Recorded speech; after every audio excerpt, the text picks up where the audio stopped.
आज हम यांत्रिकी के प्रश्न करने वाले हैं। यांत्रिकी के कौन कौन से टॉपिक होंगे, जिसमें द्रव्यमान का टॉपिक होगा, गति, बल, त्वरण, संवेग, कार्य, शक्ति और ऊर्जा। ये 6-7 जो टॉपिक है इसमें डील किया जाएगा और कैसे कैसे क्वेश्चन है देखा जाएगा। तो पहला प्रश्न है कि साधारण यंत्र किसी व्यक्ति की सहायता करता है। साधारण यंत्र किसी व्यक्ति की कैसे सहायता करता है? कम काम करने में नहीं। साधारण यंत्र जो यंत्र काम को आसान करता है लेकिन काम उतना ही होगा। तो इससे रिलेटेड देखते हैं कौन सा है। कम बल का प्रयोग करके भी उतनी ही मात्रा में काम करने में। हाँ, यानी कि हमारा उत्तर हो जाएगा बी। कम बल का प्रयोग करके भी उतनी ही मात्रा में काम करने में साधारण यंत्र काम करता है। साधारण यंत्र में उत्तोलक हो जाता है, जैसे कि पेचकस, पिलास, सब साधारण यंत्र में आते हैं। चिमटी। दूसरा क्वेश्चन है, एक व्यक्ति एक संवेदनशील तराजू पर खड़ा है, यानी कि ऐसा तराजू है जो यह तक बता दे कि 0.001 ग्राम अगर उस पर बढ़ा तो वो बता दे। संवेदनशील तराजू है वो, यानी कि एक व्यक्ति एक संवेदनशील तराजू पर खड़ा है यदि वह गहरी सांस अंदर लेता है। अगर गहरी सांस अंदर लिया तो नाइट्रोजन, ऑक्सीजन, अंदर कई गैसें अंदर गई।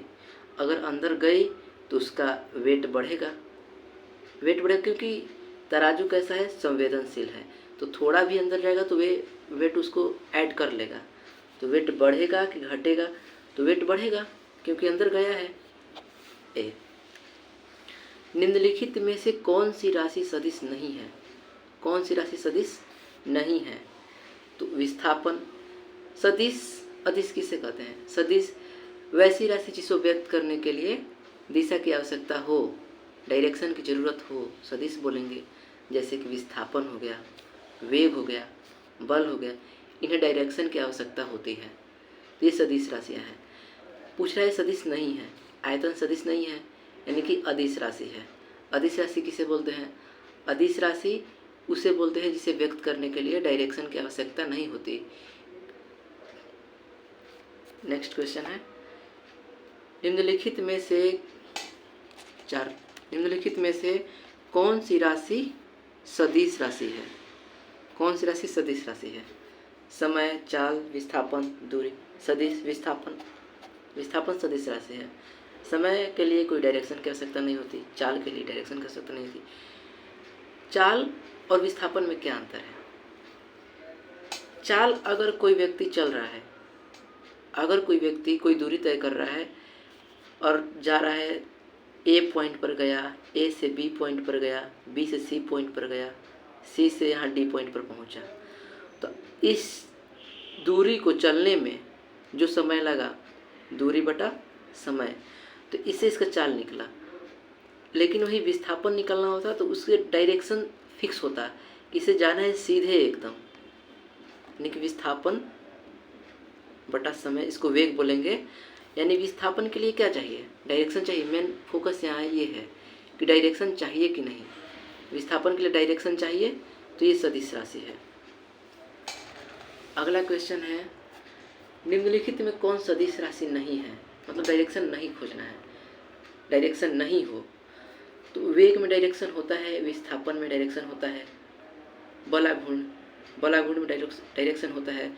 बलाघूर्ण उसे जैसे कोई नट है, उसे कसना है, तो नट को कसा जाता है, उसका डायरेक्शन होता है, तो डायरेक्शन है। लेकिन गति में डायरेक्शन नहीं। गति यानी कि चाल, गति बोले तो चाल, डायरेक्शन नहीं है। तो उसका आंसर हो जाएगा ए। अगला क्वेश्चन है, निम्नलिखित में से कौन सी अदिश राशि है? अदिश राशि डायरेक्शन नहीं चाहिए, बल में डायरेक्शन होता है, सदिश राशि है। दाब क्या है? अदिश राशि, यानी कि आंसर बी हो जाएगा। वेग, त्वरण में सदिश राशि। अगला क्वेश्चन, निम्नलिखित में से कौन सी राशि सदिश राशि है? सदिश संवेग हो जाएगा, सदिश संवेग। दाब, कार्य, ऊर्जा, ऊष्मा, ये अदिश राशियां हैं। पदार्थ के संवेग और वेग के अनुपात में कौन सी भौतिक राशि प्राप्त होती है? संवेग और वेग का अनुपात, संवेग p और वेग v, p बराबर होता है mv, p बराबर mv, द्रव्यमान गुना वेग को संवेग बोलते हैं, और बटा में p, v से v कट जाएगा, बचा क्या m, m मतलब द्रव्यमान, c। समझ में आ गया? अगला क्वेश्चन है बल गुणनफल। बल गुणनफल है, बल किसका गुणनफल है? बल मतलब F बराबर एम ए, एम द्रव्यमान, ए त्वरण, कहाँ है द्रव्यमान त्वरण, द्रव्यमान और त्वरण, बी हो जाएगा करेक्ट। अगला क्वेश्चन है 10, निम्नलिखित में से कौन एक गैर संपर्क बल है? गैर संपर्क बल मतलब बिना टच के बल काम करता है। चुंबकीय बल, हाँ बिना टचमेंट के काम कर लेगा, चुंबकीय बल गैर संपर्क। लेकिन घर्षण बल के लिए, जैसे ये कलम है और कागज पर चल रहा है तो इसमें क्या अटैचमेंट है, कागज पर और इसका सतह, दोनों का अटैचमेंट है, इसमें घर्षण बल लग रहा है, तभी तो कुछ देर जाकर रुक गया।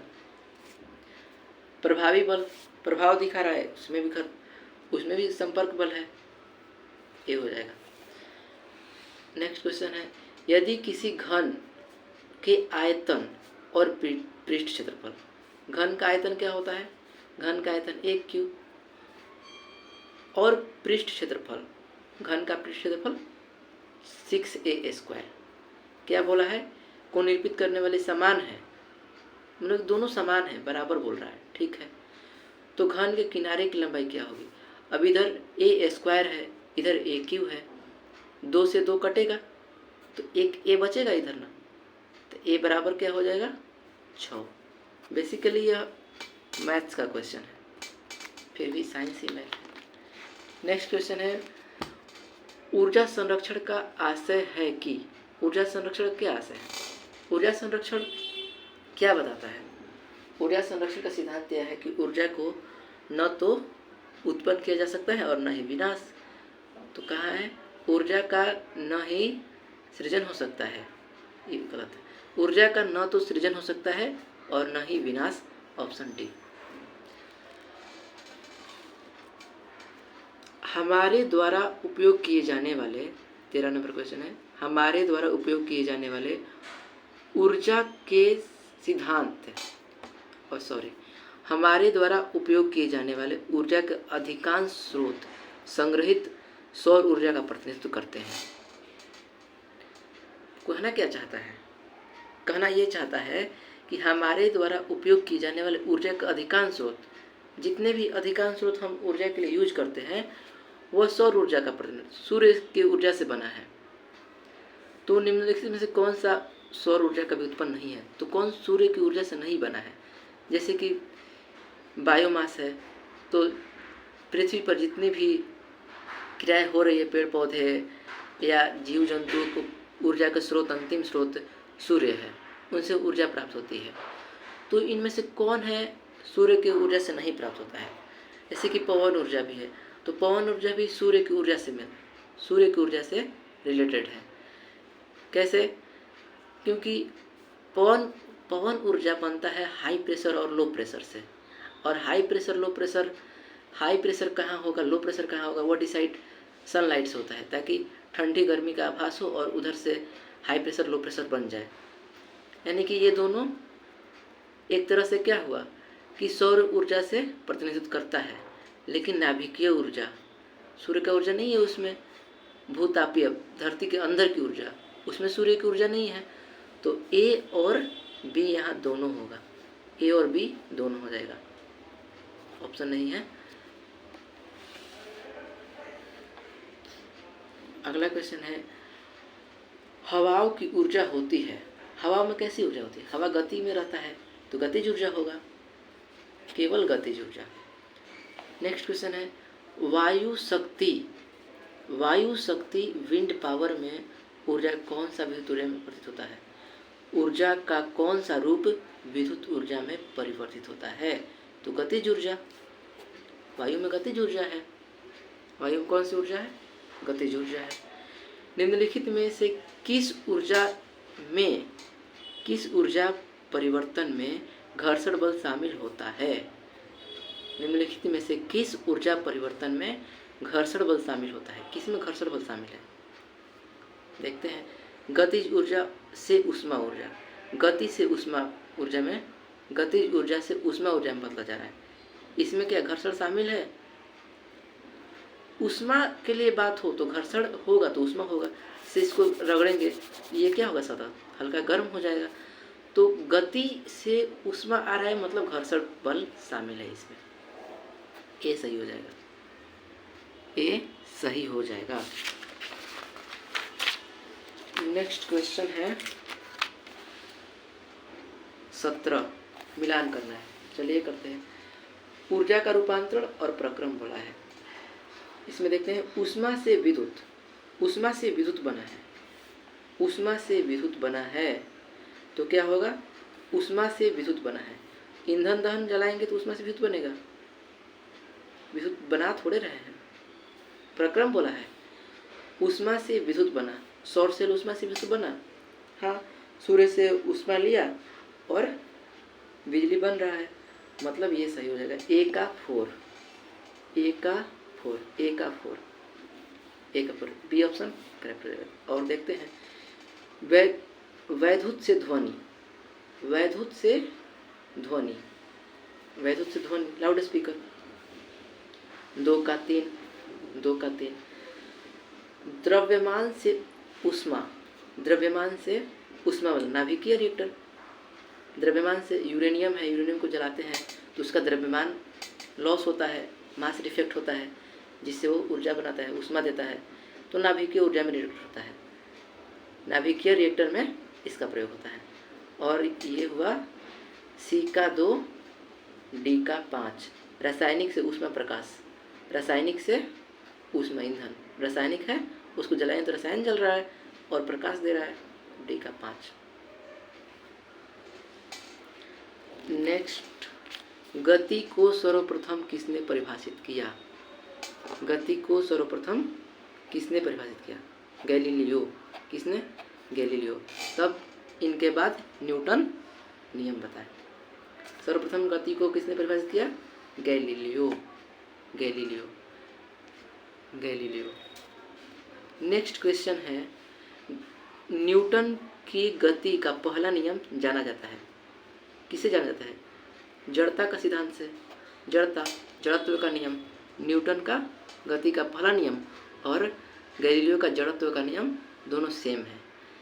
तो न्यूटन का गति का पहला नियम जाना जाता है जड़ता का नियम। ये है क्या? ये न्यूटन का गति का पहला नियम बताता है कि अगर कोई वस्तु गति में है तो गति में ही रहना चाहती है, और विराम में है तो विराम में ही रहना चाहती है।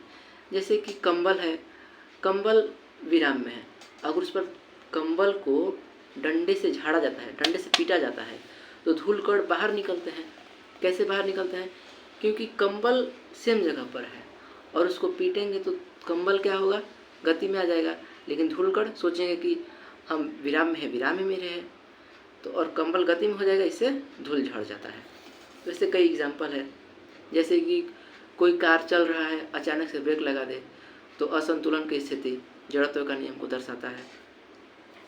नेक्स्ट क्वेश्चन है,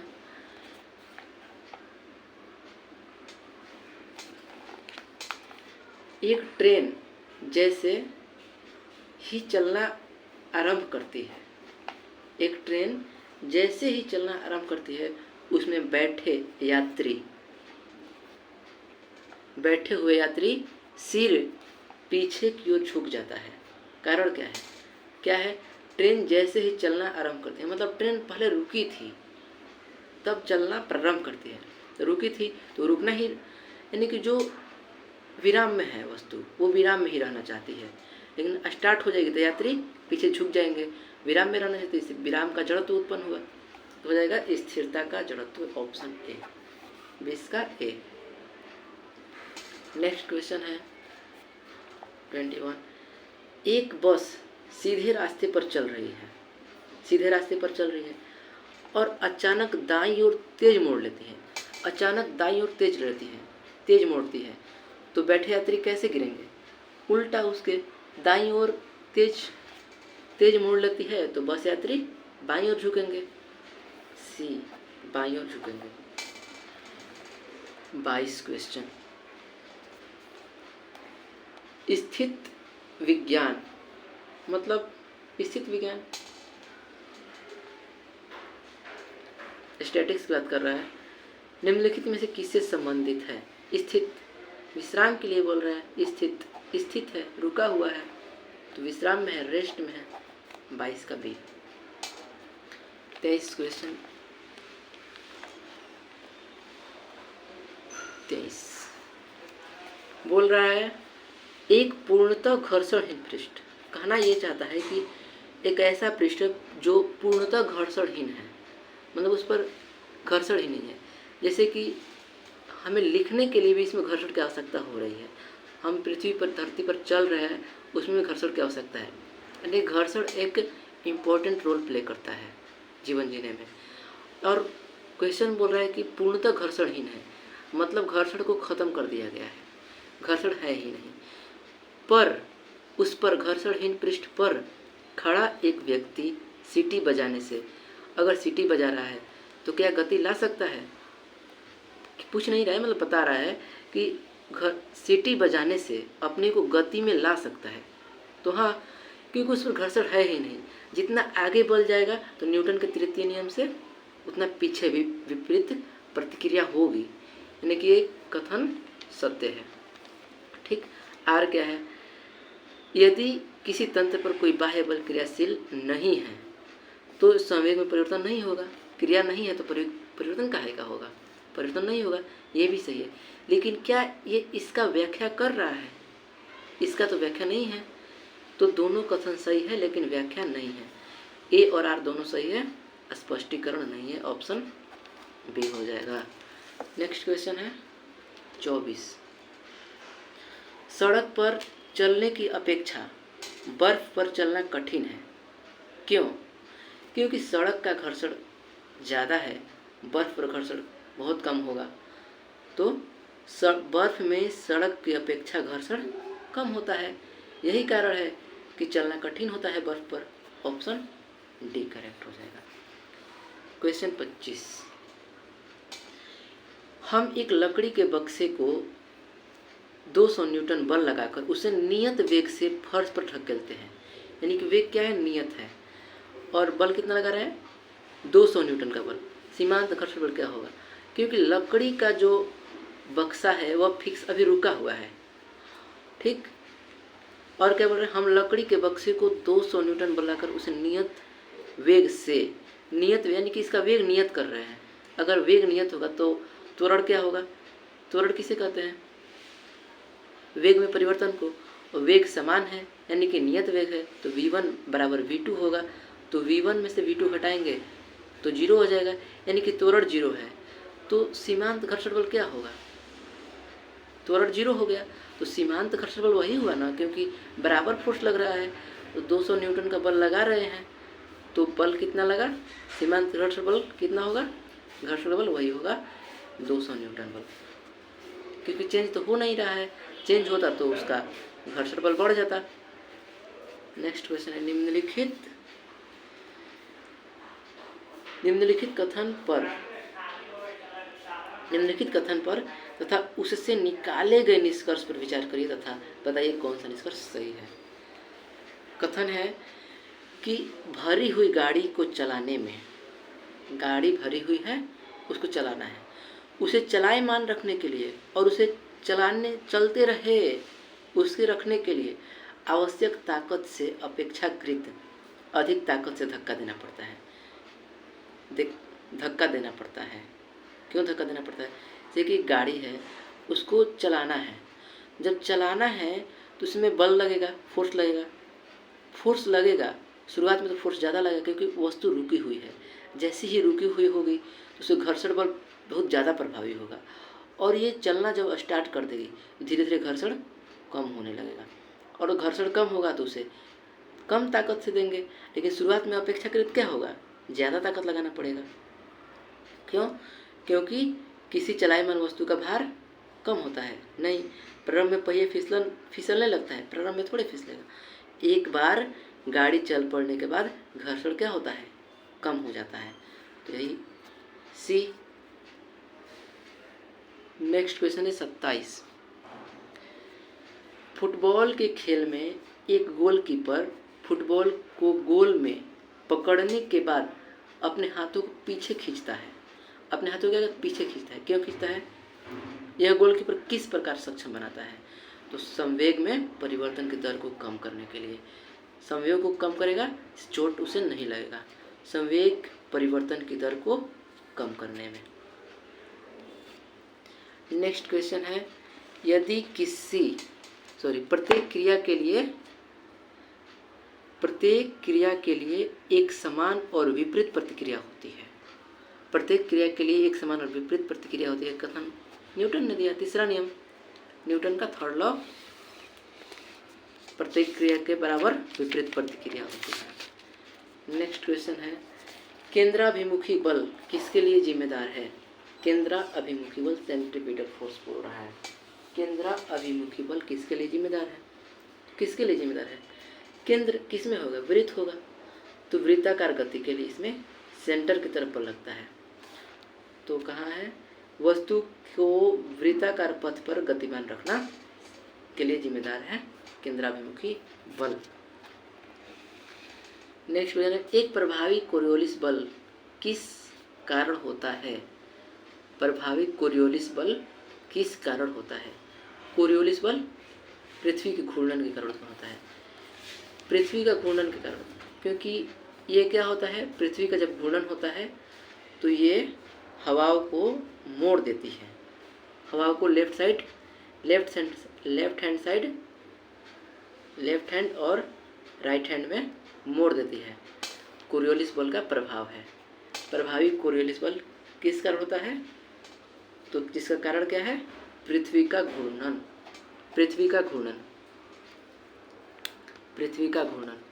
नेक्स्ट क्वेश्चन है, एक मनुष्य स्थिर नाव से 5 मीटर प्रति सेकंड चाल से कूदा।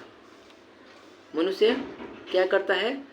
स्थिर चाल से 5 मीटर प्रति सेकंड की चाल से कूदा। ठीक, नाव है, इस नाव से ये मनुष्य कूदा। इस कूदने का वेग क्या है? 5 मीटर पर सेकंड। 5 मीटर पर सेकंड।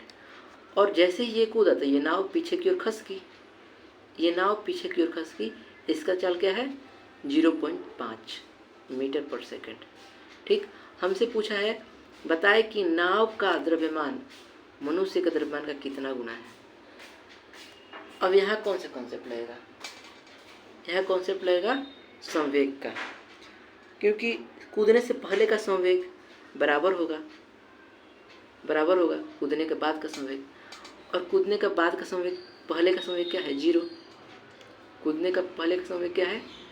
0। तो क्या होगा? नाव और कूदने का समय, कूदने का दोनों का 0 है, तो 0 बराबर दोनों का समय P1 और P2, दोनों का डिफरेंस ले लेंगे, P1 माइनस P2, दोनों का अंतर क्या होगा? इक्वल होगा P1 माइनस P2। P1 क्या हो जाएगा? 0 बराबर P1 मतलब P संवेग P बराबर mv, द्रव्यमान गुना वेग। तो m को m1 मान लेते हैं, यानी कि m1 किसके लिए है? मनुष्य के लिए। m1 इसका वेग कितना है? वेग v, इसका वेग है 5, इक्वल्स टू हो जाएगा कितना? इसका हो जाएगा, सॉरी इस बराबर नहीं, माइनस है, माइनस P2 के लिए m2 और इसका है 0.5 मीटर। इससे क्या हो जाएगा? इसको उधर भेज देंगे, इक्वल्स को उस साइड, तो हो जाएगा 5m1 m1 equals to 0.5 m2 हो गया। अब m1 क्रॉस मल्टीप्लाई करते हैं, m1 ये m1 मल्टीप्लाई में है तो डिवाइड में आएगा, m1 divide by m2 equal to 0.5 बटा ये 5 मल्टीप्लाई में डिवाइड में जाएगा 5, पॉइंट उड़ेगा 10, यानी m1 बाई m2 बराबर 1/10। पूछा क्या था? पूछा था बताए कि नाव का द्रव्यमान इसमें नाव m2 है, याद रखना। बताए कि नाव का द्रव्यमान मनुष्य के द्रव्यमान का कितना गुना है। मनुष्य का द्रव्यमान से पूछ रहा है। मनुष्य का द्रव्यमान m1 मनुष्य है तो cross multiply m2 equal to क्या होगा 10 m1, ये m1 मनुष्य का है तो मनुष्य का द्रव्यमान का कितना गुना 10 गुना। आंसर क्या होगा डी 10 गुना। आंसर क्या होगा डी 10 गुना। नेक्स्ट क्वेश्चन है,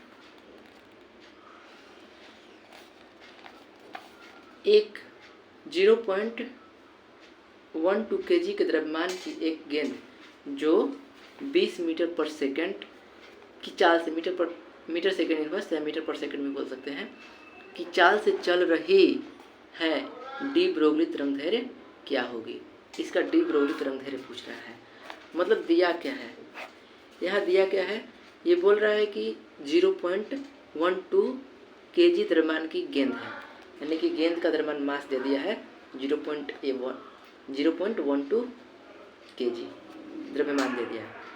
और जो गेंद की चाल बता रहा है, इसकी चाल क्या है, वेग क्या है, वेलोसिटी 20 मीटर पर सेकंड चाल है इसकी। तो डी ब्रोगली तरंगदैर्घ्य निकालना है। डी ब्रोगली तरंगदैर्घ्य के लिए फॉर्मूला क्या होता है, डी ब्रोगली तरंगदैर्घ्य का लैम्डा बराबर फॉर्मूला होता है h/p। h/p ये फॉर्मूला होता है। लैम्डा क्या है, डी ब्रोगली तरंगदैर्घ्य, डी ब्रोगली तरंगदैर्घ्य। डी ब्रोगली तरंगदैर्घ्य lambda equal to h/p। h क्या है, h है प्लैंक कांस्टेंट। h क्या है, प्लैंक कांस्टेंट।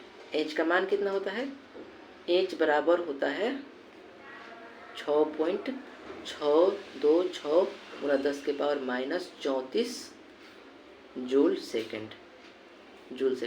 6.626 गुना 10 के पावर 34 जूल सेकंड। ठीक, हमें p निकालना है। p कैसे निकलेगा, चूँकि p बराबर होता है mv, द्रव्यमान गुना वेग। द्रव्यमान मालूम है, v मालूम है, तो लैम्डा निकल जाएगा। तो लैम्डा क्या होगा, इसीलिए लैम्डा इक्वल टू h का मान 6.626 गुना 10 के पावर 34 बटा p बराबर होता है mv। m का मान 0.12 kg और v का मान 20 मीटर पर सेकंड। ठीक, अब इसको कैलकुलेट कर लेते हैं। पॉइंट उड़ेगा, ऊपर 00 और नीचे 000, डबल से डबल कट जाएगा और नीचे 20 इधर हो जाएगा। 10 के पावर 34 है, 2 खत्म, यहाँ 2 था, 2 से 2 खत्म, तो बचा कितना 32। 34 से 2 खत्म तो 32, 10 के पावर 32। और इसको कटाएंगे हम, इसको कटाते हैं, क्या होगा, 2 से कटाते हैं पहले, 2 3 6, 2 3 6, 2 1 कम 2, 2 3 6 हो जाएगा 3313 डिवाइड बाई 12 गुना 10 के पावर 32। किसके अप्रॉक्स में जाएगा, इसको डिवाइड करते हैं। 32 है, 34 है, माइनस में, सॉरी गड़बड़ हो गया। यहाँ तरंगदैर्घ्य जो होता है माइनस में होता है। माइनस प्लैंक कांस्टेंट का मान कितना होता है 6.626 गुना 10 के पावर -34। इसकी वजह से गलत हो गया, ये -34 और ये जो कटाए थे 2 0 वो 32 ना होकर बढ़ जाएगा ना, क्योंकि नीचे है तो ऊपर जाएगा तो माइनस में हो जाएगा, तो 34 से बढ़ जाएगा। इसको फिर से करते हैं, थोड़ा कैलकुलेशन गलत हो गया।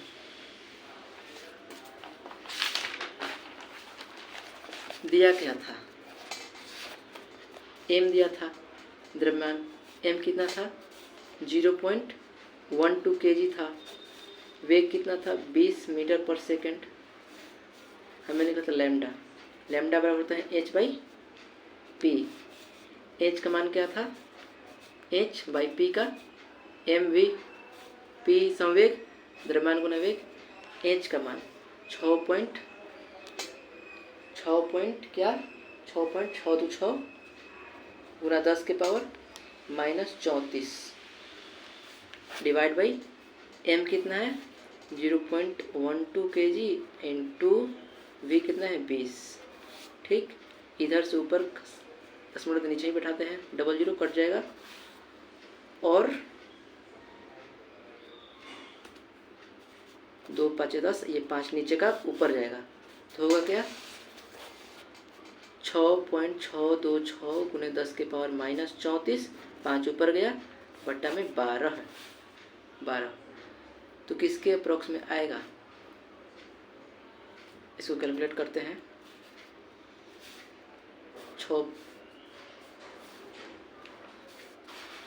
ऑप्शन से करते हैं, देखते हैं क्या है ऑप्शन। ऑप्शन जाएगा 10 के पावर 34, 30 तो होगा नहीं, 10 के पावर 34 ही होगा, हमारा आया 10 के पावर 34 और इसको सॉल्व करेंगे तो क्या होगा 5 6 का 30, 30 से थोड़ा सा ज़्यादा होगा और 12 से डिवाइड 12 नीचे बढ़ते 36, 3 से ज़्यादा नहीं होगा, पॉइंट में 2 से 2 तक ही संभव है, तो डी में जा रही है तो 6 है, 6 गुना उससे होगा नहीं, तो थोड़ा हम लोग कैलकुलेशन करने से बचे यहाँ, तो डी हो जाएगा।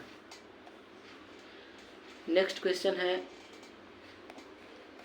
एक ट्रक दिखाई दे रहा है, एक ट्रक, एक कार और एक मोटरसाइकिल, ट्रक कार और एक मोटरसाइकिल, गतिज ऊर्जा समान है, गतिज ऊर्जा समान है। अब साइज कोई भी हो, अगर गतिज ऊर्जा समान है तो क्या होगा, समान और्धक बल लगाए तो क्रमशः x और y और z दूरी पर रुके तो दूरियां क्या होंगी, बराबर होंगी। क्यों बराबर होंगी, क्योंकि गतिज ऊर्जा समान है, जितनी ऊर्जा होगी उतना चलेगा, समान और्धक बल लगाए गए और वे क्रमशः x y और z दूरी पर रुके तो दूरियां क्या होंगी, बराबर होंगी। क्यों बराबर होंगी, क्योंकि ऊर्जा बराबर है दोनों सबके पास, इसीलिए बराबर दूरी पर रुकेंगी। अगला क्वेश्चन है, दो समान द्रव्यमान की वस्तुओं की गतिज ऊर्जा 4:9 है, गतिज ऊर्जा 4:9 बता रहा है 4:9। दो समान द्रव्यमान की, द्रव्यमान समान है, गतिज ऊर्जा का फॉर्मूला क्या होता है, ke बराबर ½ mv²। अब दो वस्तुएं हैं, दोनों की गतिज ऊर्जा क्या है 4:9, 4:9 है। पहला ke है, पहला गतिज ऊर्जा इसका और दूसरा का ke, दूसरा का गतिज ऊर्जा है 4:9, यानी 4 पहले का और दूसरे का 9 है। बोला है वेग का अनुपात क्या होगा, गतिज ऊर्जा क्या होता है ½ mv² बटा ½ mv² बराबर 4:9 दिया है, पहले का और ये दूसरे का, v दोनों का अलग अलग है, v1 है और ये v2 है, तो हाफ से हाफ खत्म, m से m खत्म, बचा v1² बटा v2² बराबर 4/9, यानी कि v1 बटा v2 का होल स्क्वायर बराबर 4/9। ये स्क्वायर हटे तो इधर रूट चढ़ेगा, v1/v2 = √4/9, 4 का स्क्वायर रूट 2 हो जाएगा, 9 का 3, तो 2:3 हो जाएगा, 2:3, ऑप्शन बी। इसको ऐसे ही लगा सकते हैं हम, क्योंकि जब गतिज ऊर्जा होता है तो क्या होता है स्क्वायर फॉर्म में होता है, तो स्क्वायर फॉर्म में हटेगा तो रूट चढ़ेगा, सीधे देखें गतिज ऊर्जा है 4:9 है, पूछा है वेग, तो ये क्या है 2D का है, क्योंकि इसमें v² ग्रुप में है, स्क्वायर से सिंगल पर आता है, इसमें एक v है, इसमें 2 v, तो डबल v से एक v मत है तो स्क्वायर रूट करेंगे, तो 2:3। नेक्स्ट क्वेश्चन है, साइकिल और कारों में बॉल बेयरिंग का प्रयोग होता है। साइकिल और कारों में बॉल बेयरिंग का प्रयोग क्यों होता है? बॉल बेयरिंग का प्रयोग क्यों होता है? घर्षण कम करने के लिए। घर्षण कम करेंगे तो दूरी ज़्यादा बढ़ेगा, मतलब ज़्यादा चलेगा। लेकिन इसमें कुछ और पूछना चाहता है। पूछना यह चाह रहा है कि पहिया और धुरी के बीच संस्पर्श का वास्तविक क्षेत्र बढ़ जाता है। मतलब ये पहिया है और ये धुरी है, और इसमें ही जो लोहे का रॉड लगा रहता है इसमें लगा रहता है। धुरी जिसमें रॉड लगा है और ये पहिया का दूरी बढ़ाने के लिए, वास्तविक क्षेत्र बढ़ाने के लिए नहीं, गलत है। पहिया और धुरी के बीच संस्पर्श बल प्रभावी क्षेत्र बढ़ जाता है, ये भी गलत है। पहिया और धुरी के बीच संस्पर्श प्रभावी क्षेत्र क्या हो जाता है? घट जाता है, घटाने के लिए लगाया जाता है, सी हो जाएगा। नेक्स्ट क्वेश्चन है,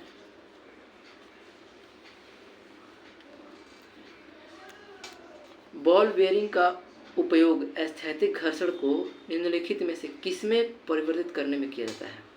बॉल बेयरिंग का उपयोग स्थैतिक घर्षण को निम्नलिखित में से किसमें परिवर्तित करने के लिए लगाया जाता है? बॉल बेयरिंग को रोल करेगा। बॉल बेयरिंग जो होता है इसमें जो लगाया जाता है ये छल्ले, तो ये क्या करता है? घूमता है, ये रुका हुआ रहता है और ये घूमे तो रोल करता है, रोलिंग घर्षण। अगला क्वेश्चन है, एक कार में जो विराम में बैठा है, एक व्यक्ति कार में जो विराम में बैठा है, सड़क विराम में बैठा है, सड़क से कार के 4 पहियों में प्रत्येक पर प्रतिक्रिया R है। जब कार सीधी समतल सड़क पर चलेगी तो अग्र पहिया में प्रत्येक पर प्रतिक्रिया में क्या परिवर्तन आएगा?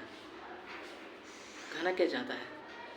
जो विराम में बैठा है, व्यक्ति है, कार में विराम में बैठा है, रुका हुआ है कार, ठीक, कह रहा है कि सड़क से कार के 4 पहियों में प्रत्येक पर प्रतिक्रिया बल R होगा, प्रत्येक पर R प्रतिक्रिया बल लगा है।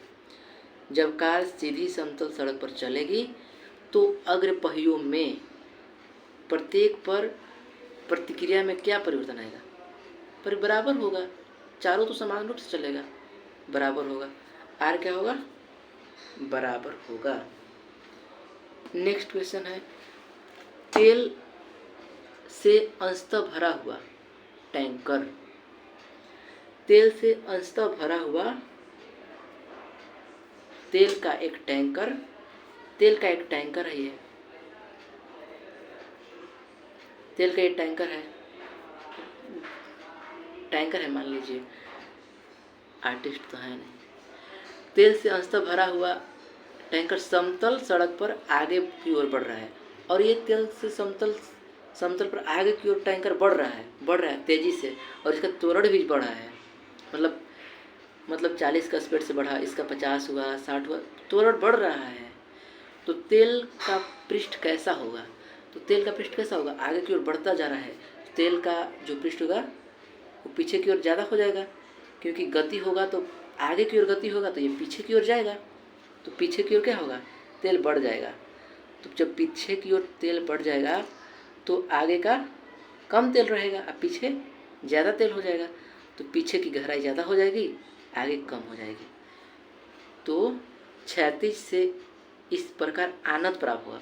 क्या मिला? आनत। तिरछे तल को क्या बोलते हैं? आनत बोलते हैं। इससे कोई वस्तु नीचे चला जाएगा। इस प्रकार आनत प्राप्त होगा कि पिछले सिरे पर अधिक ऊंचाई, पिछला सिरा पर क्या होगा? अधिक ऊंचाई होगी, हाँ, और वो तो अंडरस्टूड है, पिछले पर अधिक हुई तो ये कम होगी, सी। नेक्स्ट क्वेश्चन है, निम्नलिखित पर विचार कीजिए।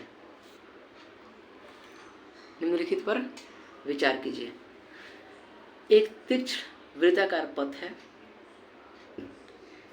इस तीव्र गति से जाता हुआ 4 पहिया वाला वाहन, ये तीक्ष्ण वृत्ताकार पथ है और इस पर एक 4 पहिया वाला 4 पहिया वाला वाहन तीव्र गति से जा रहा है, तेजी से जा रहा है, तो अगर वो गिरेगा, उल्टेगा तो कैसे उल्टेगा, ये बताना है। अंदर की ओर इसका मुख होगा और बाकी सिरा पीछे की ओर होगा, बल पीछे की ओर भी लगेगा, तो फिसलेगा तो ये किधर गिरेगा, फिसलेगा तो तेजी से है, इसका मुख इधर है और फोर्स इधर की ओर लग रहा है, तो फिसलेगा तो बाहर की ओर गिरेगा। देखते हैं कौन सा है। बाहरी पहियों पर उल्टेगा, हाँ बाहरी पहियों पर उल्टेगा, ठीक है, एक होगा। फिर अंदर के पहियों पर उल्टेगा, नहीं अंदर की ओर नहीं उल्टेगा, उल्टेगा तो बाहर की ओर जाएगा। फिर बाहर की तरफ फिसलेगा, बाहर की तरफ फिसलेगा, हाँ बाहर की तरफ उल्टेगा या बाहर की तरफ फिसलेगा, क्योंकि आगे बढ़ रहा है और आगे बढ़ेगा तो ये मुड़ेगा ऐसे, जब मुड़ेगा ऐसे तो पीछे का जो पोर्शन है, पीछे का पोर्शन बल लेगा बाहर की तरफ, तो जब फिसलेगा तो बाहर की तरफ बाहर की तरफ जाएगा, तो हो जाएगा बाहर की तरफ फिसलेगा। 1 और 3, ऑप्शन ए, 1 और 3 हो जाएगा। नेक्स्ट क्वेश्चन है 40।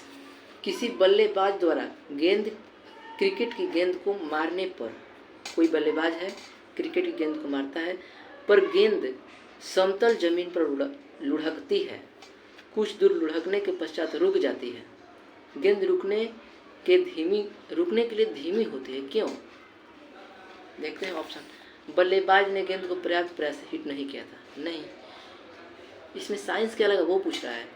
वेग गेंद पर लगाए गए बल के समानुपाती होता है, वेग गेंद के लिए लगाए गए बल के लिए समानुपाती होता है। पूछा क्या है, कुछ दूर लुढ़कने के पश्चात रुक जाती है, रुकने का कारण क्या है, घर्षण बल ना।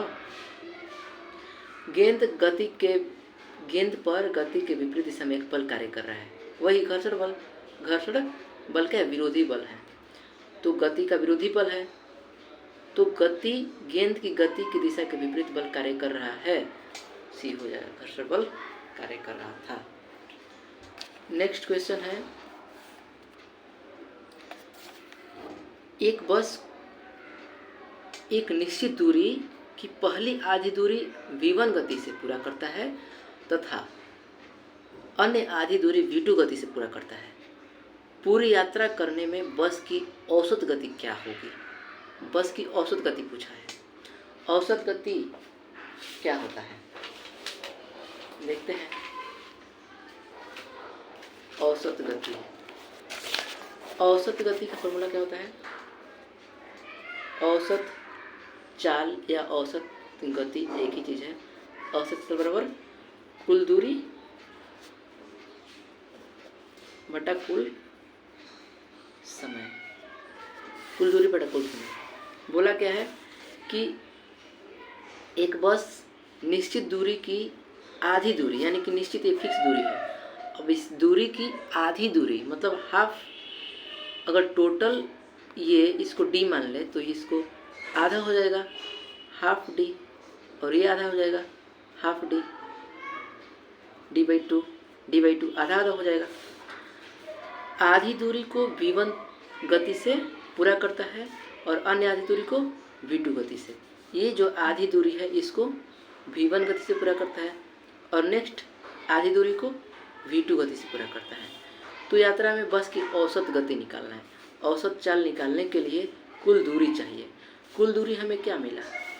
कुल दूरी d मिला, d कुल दूरी d, दूरी हमें मालूम है, दूरी कुल दूरी कितना है d है। हमें निकालना है कुल समय। कुल समय निकालेंगे तो 2 चाल दिया है, दोनों चाल के हिसाब से अलग अलग समय लगा होगा। चलिए समय निकालते हैं। पहले समय t1 क्या होगा? t1 निकालने के लिए हमें क्या करना होगा? समय बराबर दूरी बटा चाल। दूरी क्या है? हाफ डी, चाल क्या है? v1 बटा v1, ये हो जाएगा, यानी कि d/2v1 हो जाएगा, बट्टा में चला जाएगा 2v1। t2 क्या होगा? t2 क्या होगा? दूसरे के हिसाब से ये भी हाफ डी दूरी बटा चाल v2, ये हो जाएगा d/2। 2v2। ठीक है, हमें क्या निकलता है? चाल। हमें क्या निकलना था? चाल, औसत चाल। औसत चाल बराबर कुल दूरी बटा कुल समय। चूँकि औसत चाल बराबर कुल दूरी कितना है? d माना है। कुल समय कितना लगा? t1 और t2 जोड़ देंगे, t1 प्लस t2। d बटा t1 कितना है? t1 है t1 इधर निकाले हैं, d by 2v1 plus t2 कितना है? d by 2v2। अब सिंपल सा मैथमेटिक्स से जल्दी कर लेते हैं। क्या होगा?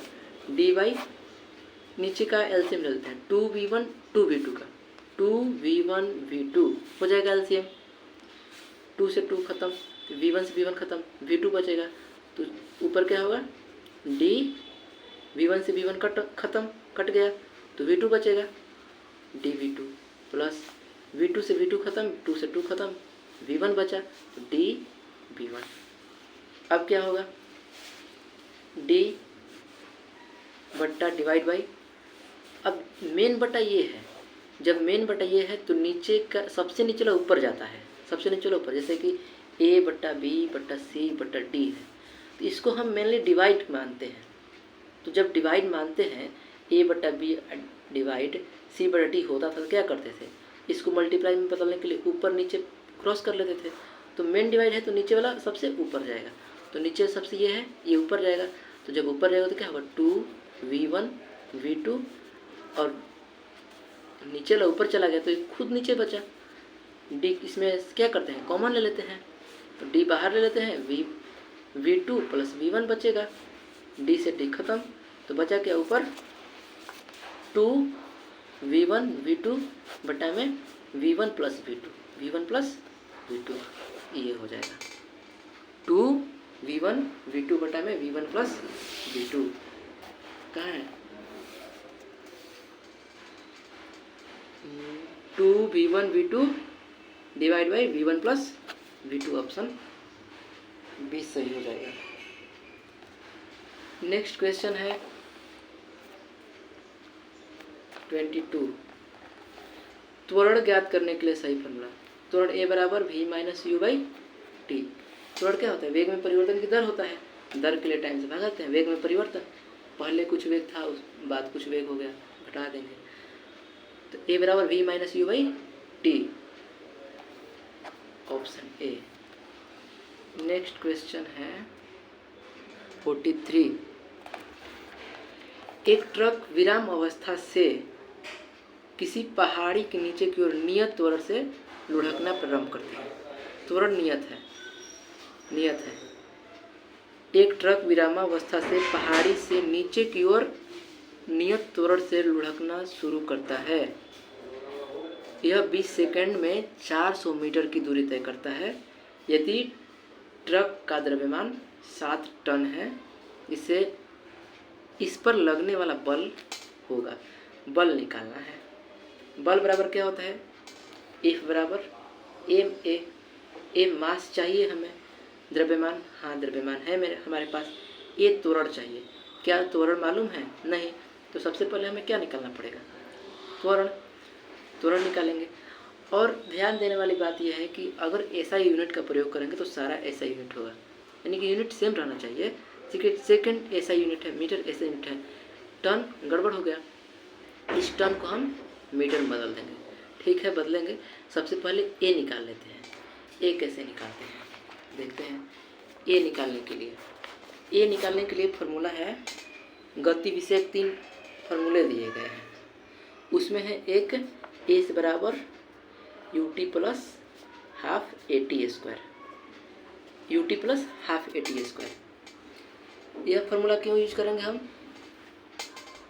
क्योंकि इसमें u मालूम हो जाएगा, दूरी मालूम है कितना मीटर, 400 मीटर है, और समय भी मालूम है, ये निकल जाएगा इससे, इसलिए इस फार्मूला का प्रयोग करेंगे हम। एस 20 सेकंड में 400 मीटर की दूरी तय करता है, यानी कि दूरी मालूम है 400 मीटर, 400 मीटर दूरी हो गया। यू क्या बोल रहे हैं? ट्रक विराम अवस्था से, रुकी हुई अवस्था से काम स्टार्ट हो रहा है, रुकी हुई अवस्था से। जब स्टार्टिंग पॉइंट में क्या इसका वेग क्या होगा, वेग इसका शुरुआत बिंदु में क्या होगा, 0 होगा, क्योंकि चलना ही प्रारंभ नहीं किया है। तो u बराबर क्या हो गया, 0, u 0 हो गया। t हमें t कितना है शुरुआत में, t निकालना है, t देख लेते हैं 20 सेकेंड में, t 20 second plus half a निकालना है, t कितना है 20 सेकेंड, 20 स्क्वायर, ये पूरा कैंसिल हो जाएगा, 0 से किसी में गुना करें तो खत्म, 0। 400 बराबर क्या हो जाएगा, 1/2 a 20 गुना 20, 2 से 1 2 कटेगा 10 बार में, और ये 0 से 0, ये 2 से ये 0 से ये 0 कट जाएगा, 2 से 2 दूना 4, a बराबर कितना आया, 2 आया, a बराबर 2 आया, 2 मीटर पर सेकेंड स्क्वायर। a निकल गया। हमें क्या निकालना था, बल निकालना था। F बराबर होता है ma, F बराबर ma, a कितना है, बीच में मल्टीप्लाई है, a कितना है 2, m कितना है, m दिया है कितना देखते हैं, m द्रव्यमान कितना दिया है 7 टन, m 7 टन दिया है। क्या हम टन का यूज़ करेंगे, टन को बदलेंगे मीटर में, 1 टन में कितना मीटर, सॉरी मीटर बोल रहे हैं, मास है, 1 टन में कितना केजी, 1 टन में 1000 केजी, 7 टन में 7000 केजी, इधर भर देते हैं 7000 केजी, हो जाए कितना बल, 7 दूना 14000 न्यूटन का बल लगेगा, 14000 न्यूटन, डी करेक्ट हो जाएगा। समझ में आ गया। अगला क्वेश्चन है 44 नंबर। बैलों की एक जोड़ी खेत जोतते समय हल पर 140 न्यूटन का बल लगाते हैं, जोड़े में है, और हल पर कितना लगा रहे हैं न्यूटन का बल 140 न्यूटन का बल लगा रहे हैं। जोता गया खेत 15 मीटर लंबा है, खेत की लंबाई को जोतने में किया गया कार्य निकालना है। तो कार्य बराबर क्या होता है, W बराबर F S cos theta, W बराबर F S cos theta.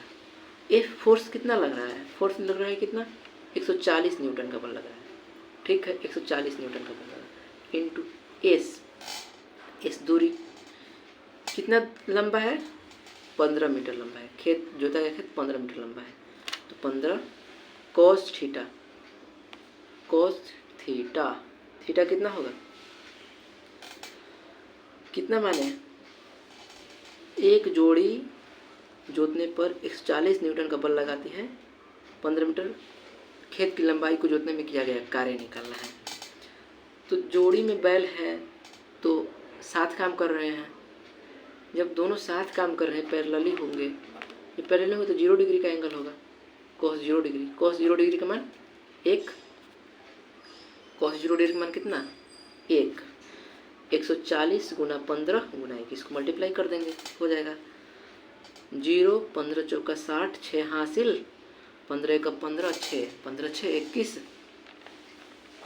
2100 joule, 2100 joule किस में है, पर ऑप्शन है 2100 जूल। नेक्स्ट क्वेश्चन है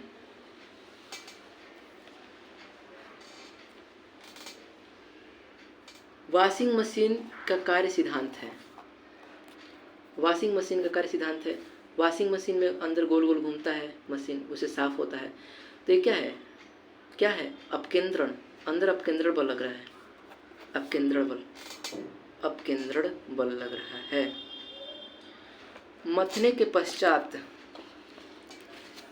नेक्स्ट क्वेश्चन, मथने के पश्चात क्रीम का दूध से पृथक हो जाने का क्या कारण है, मथने के पश्चात क्रीम का दूध से पृथक हो जाने का क्या कारण है, अपकेंद्रीय बल। वॉशिंग मशीन का मथने का ये घुमाते हैं, तो कारण क्या है अपकेंद्र बल। आज कंप्लीट हो गया। कल का टॉपिक होगा गुरुत्व के अधीन गति।